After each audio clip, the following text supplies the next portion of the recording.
ಪರಮ ಪೂಜ್ಯ ಜಗದ್ಗುರು ಶ್ರೀ ಶ್ರೀ ಶ್ರೀ ಡಾಕ್ಟರ್ ಬಾಲಗಂಗಾಧರಾನಂದ ಸ್ವಾಮೀಜಿಯವರ ದಿವ್ಯ ಪಾದಾರವಿಂದಗಳಿಗೆ ನಮಸ್ಕರಿಸ್ತಾ, ಪರಮ ಪೂಜ್ಯ ಜಗದ್ಗುರು ಶ್ರೀ ಶ್ರೀ ಶ್ರೀ ನಿರ್ಮಲಾನಂದನಾಥ ಮಹಾಸ್ವಾಮೀಜಿಯವರಿಗೆ ನನ್ನ ಪ್ರಣಾಮಗಳನ್ನು ಸಲ್ಲಿಸುತ್ತಾ, ಈ ದಿನ ಈ ಒಂದು ಪತ್ರಿಕಾಗೋಷ್ಠಿಯಲ್ಲಿ ಮಾಡ್ತಿರೋ ಮುಖ್ಯವಾದ ಉದ್ದೇಶ ಅಂದರೆ, ನಮ್ಮ ಆಸ್ಪತ್ರೆಯಲ್ಲಿ ನಡೆಯುತ್ತಿರುವಂಥ ಹಲವಾರು ಸೇವಾ ಕಾರ್ಯಗಳನ್ನು ತಮಗೆ ಪರಿಚಯಿಸಿಕೊಡುತ್ತಾ ಆ ಮೂಲಕ ಹೆಚ್ಚಿನ ಜನರಿಗೆ ಅದು ಉಪಯೋಗ ಸಿಗಲಿ ಅನ್ನೋ ಒಂದು ದೃಷ್ಟಿಯಿಂದ ಈ ಒಂದು ಪತ್ರಿಕಾಗೋಷ್ಠಿಯನ್ನು ಕರೀತಾ ಇದ್ದೀವಿ. ತಮಗೆ ತಿಳಿದಿರೋ ಹಾಗೆ 1990ರಲ್ಲಿ ಪರಮ ಪೂಜ್ಯ ಜಗದ್ಗುರು ಶ್ರೀ ಶ್ರೀ ಶ್ರೀ ಡಾಕ್ಟರ್ ಬಾಲಗಂಗಾಧರಾನಂದ ಸ್ವಾಮೀಜಿಯವರು ಈ ಭಾಗದ ಜನರಿಗೆ ಒಂದು ಅತ್ಯುತ್ತಮ ಆರೋಗ್ಯ ಸೌಲಭ್ಯವನ್ನು ಕೊಡಬೇಕು, ದೂರದ ಊರುಗಳಿಗೆ ಬೆಂಗಳೂರು, ಮೈಸೂರು, ಹಾಸನ ಅಂತ 60 ಕಿಲೋಮೀಟರ್ 70 ಕಿಲೋಮೀಟರ್ ಪ್ರಯಾಣ ಮಾಡಿ ಅಲ್ಲಿ ಹೋಗಿ ಚಿಕಿತ್ಸೆ ಪಡೆಯುವ ಬದಲು ಈ ಒಂದು ಜಾಗದಲ್ಲೇ ಅಂತಹ ಸವಲತ್ತುಗಳನ್ನು ಹೊಂದಿರೋಂಥ ಒಂದು ದೊಡ್ಡ ಆಸ್ಪತ್ರೆಯನ್ನು ಮಾಡಬೇಕು ಅನ್ನೋ ದೃಷ್ಟಿಯಲ್ಲಿ 1990ರಲ್ಲಿ ಆರ್ಜಿಸಿ ಆಸ್ಪತ್ರೆಯನ್ನು ಪ್ರಾರಂಭ ಮಾಡಿದ್ರು. ಅಂದಿಗೆ ಅದು ಪ್ರಾರಂಭ ಆದಾಗ ಸುಮಾರು 150 ಬೆಡ್ ಆಸ್ಪತ್ರೆ ಆಗಿದೆ. ಈಗ ಕಳೆದ 35 ವರ್ಷಗಳಲ್ಲಿ ಈಗಾಗಲೇ ಅದು 1250 ಬೆಡ್ನ ಆಸ್ಪತ್ರೆ ಆಗಿ ಅಭಿವೃದ್ಧಿ ಹೊಂದಿದೆ. ಈ ಆಸ್ಪತ್ರೆ ಆರ್ಜಿಸಿ ವೈದ್ಯಕೀಯ ಮಹಾವಿದ್ಯಾಲಯದ ಒಂದು ಬೋಧಕ ಆಸ್ಪತ್ರೆಯಾಗಿಯೂ ಇದೆ.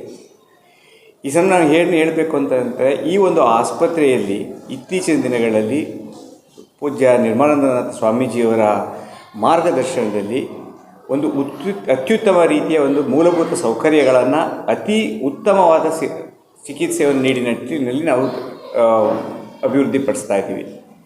ಈಗಾಗಲೇ ಬ್ರಾಡ್ ಸ್ಪೆಷಾಲಿಟಿ ಅಂತ ನಾವು ಏನು ಹೇಳ್ತೀವಿ, medicine, surgery, obstetric and gynaecology, paediatrics, ಮಕ್ಕಳ ಈ ಒಂದು ವಿಭಾಗಗಳು ಕಳೆದ ಒಂದು 35 ವರ್ಷಗಳಿಂದ ಅಲ್ಲಿ ಕೆಲಸ ಮಾಡ್ತಾಯಿದೆ. 1923ರಲ್ಲಿ ಆರ್ಜಿಸಿ ಸೂಪರ್ ಸ್ಪೆಷಾಲಿಟಿ ಆಸ್ಪತ್ರೆ ಅಂತ ಒಂದು ಮಾಡಿ, ಅದರ ಮೂಲಕ ಒಂದು ಅತಿ ಉನ್ನತ ಮಟ್ಟದ ಒಂದು ಚಿಕಿತ್ಸೆ, ಸೂಪರ್ ಸ್ಪೆಷಾಲಿಟಿ ಇರುವಂಥ ಒಂದು ಆಸ್ಪತ್ರೆಯನ್ನು ಮತ್ತೆ ಅಲ್ಲಿ ಅಭಿವೃದ್ಧಿ ಮಾಡಿದ್ದೀವಿ. ಆ ಮೂಲಕ ಅತಿ ಉತ್ತಮ ಗುಣಮಟ್ಟದ ಚಿಕಿತ್ಸೆಗಳಾದಂಥ ಒಂದು ನ್ಯೂರೋ ಸರ್ಜರಿ, ಈಗ ಕಿಡ್ನಿ ಟ್ರಾನ್ಸ್ಪ್ಲಾಂಟೇಷನ್ ನಮ್ಮಲ್ಲಿ ಅಲ್ಲಿ ಮಾಡ್ತಾಯಿದ್ದೀವಿ, ಪ್ಲಾಸ್ಟಿಕ್ ಸರ್ಜರಿ, ಹೀಗೆ ಈಗ ಹಲವಾರು ರೀತಿಯ ಸೂಪರ್ ಸ್ಪೆಷಾಲಿಟಿ ಸೇವೆಗಳನ್ನು ಅಲ್ಲಿ ಒದಗಿಸ್ತಾ ಇದ್ದೀವಿ. ಈ ಎಲ್ಲ ಸೌಲಭ್ಯಗಳು ಅತಿ ಕಡಿಮೆ ದರದಲ್ಲಿ ಅಥವಾ ಉಚಿತವಾಗಿ ಅಥವಾ ಯಾವುದಾದರೂ ಸರ್ಕಾರಿ ಒಂದು ಆರೋಗ್ಯ ವಿಮಾ ಯೋಜನೆಗಳ ಮೂಲಕ ಈ ಒಂದು ಸೇವೆಯನ್ನು ರೋಗಿಗಳಿಗೆ ಯಾವುದೇ ರೀತಿಯಾದಂಥ ಒಂದು ಫೈನಾನ್ಷಿಯಲ್ ಆರ್ಥಿಕ ಹೊರೆ ಆಗದ ರೀತಿಯಲ್ಲಿ ಈ ಒಂದು ಆಸ್ಪತ್ರೆಯನ್ನು ನಡೆಸ್ಕೊಂಡು ಬರ್ತಾಯಿದ್ದೀವಿ. ಈ ಸಂದರ್ಭದಲ್ಲಿ ನಾವು ಹೇಳಬೇಕಾದಂಥ ಮುಖ್ಯವಾದ ವಿಷಯ, ಪ್ರಸ್ತುತ ವರ್ಷದಲ್ಲಿ ಪೂಜ್ಯ ಸ್ವಾಮೀಜಿ ಬಾಲಗಂಗಾಧರನಾಥ ಸ್ವಾಮೀಜಿಯವರು 81ನೇ ಹುಟ್ಟುಹಬ್ಬದ ಸಂದರ್ಭದಲ್ಲಿ ನಮ್ಮ ರೈತಾಪಿ ವರ್ಗದ ಜನರಿಗೆ, ಹಿಂದುಳಿದ ಜನಗಳಿಗೆ ಈ ಭಾಗದಲ್ಲಿ ಯಾರು ಒಂದು ಈ ಮಂಡಿ ನೋವು ಅಥವಾ ಆಸ್ಟಿಯೋಆರ್ಥ್ರೈಟಿಸ್ ಅಂತ ನಾವು ಏನು ಹೇಳ್ತೀವೋ ಆ ಮೂಲಕ ಅವರ ಒಂದು ಕೆಲಸ ಕಾರ್ಯಗಳಿಗೆ ಅಡ್ಡಿ ಆಗ್ತಿರ್ತದೆ ಅಂತಹ ವ್ಯಕ್ತಿಗಳಿಗೆ ಸುಮಾರು 81 ಜನರಿಗೆ ಉಚಿತವಾಗಿ ಮಂಡಿ ಕೀಲಿನ ಜೋಡಣೆಯನ್ನು ಈ ಒಂದು ಶಿಬಿರವನ್ನು ದಿನಾಂಕ 20 ಜನವರಿಯಲ್ಲಿ ಪ್ರಾರಂಭ ಮಾಡಿದ್ವಿ. ಈ 18ಕ್ಕೆ ನಾವು ಅದನ್ನು ಕ್ಲೋಸ್ ಮಾಡಿದ್ದೀವಿ. ಫೆಬ್ರವರಿ 18, ಒಂದು ತಿಂಗಳ ಕಾಲ ಸುಮಾರು 81 ಜನರಿಗೆ ಈ ಒಂದು ಉಚಿತವಾದ ಅತ್ಯುತ್ತಮ ಗುಣಮಟ್ಟದ ಒಂದು ಇಂಪ್ಲಾಂಟ್ಸ್ಗಳನ್ನ ಯೂಸ್ ಮಾಡಿಕೊಂಡು ಅವರಿಗೆ ಉಚಿತವಾಗಿ ಈ ಒಂದು ಮಂಡಿ ಕೀಲಿನ ಜೋಡಣಾ ಶಿಬಿರವನ್ನು ನಾವು ಮಾಡಿದ್ದೀವಿ.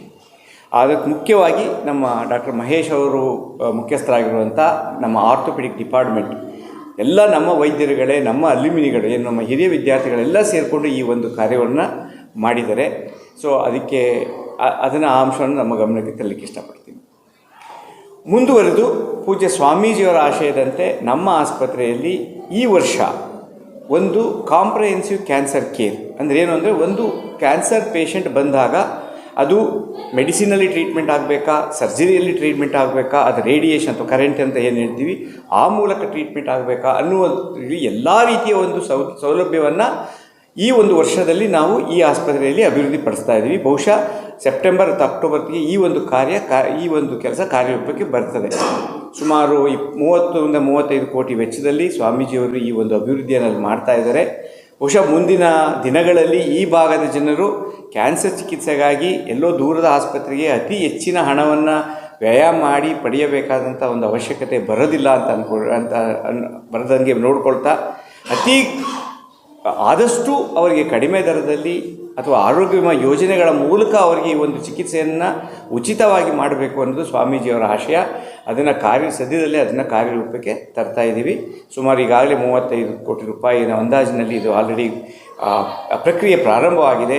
ಸೆಪ್ಟೆಂಬರ್ನಲ್ಲಿ ಅದು ಪ್ರಾರಂಭವಾಗುವಂಥ ಸಾಧ್ಯತೆಗಳು ಇದ್ದಾವೆ ಅಂತ ನಾನು ಈ ವಿಷಯದಲ್ಲಿ ಈ ಸಂದರ್ಭದಲ್ಲಿ ಹೇಳಲಿಕ್ಕೆ ಇಷ್ಟಪಡ್ತೀನಿ.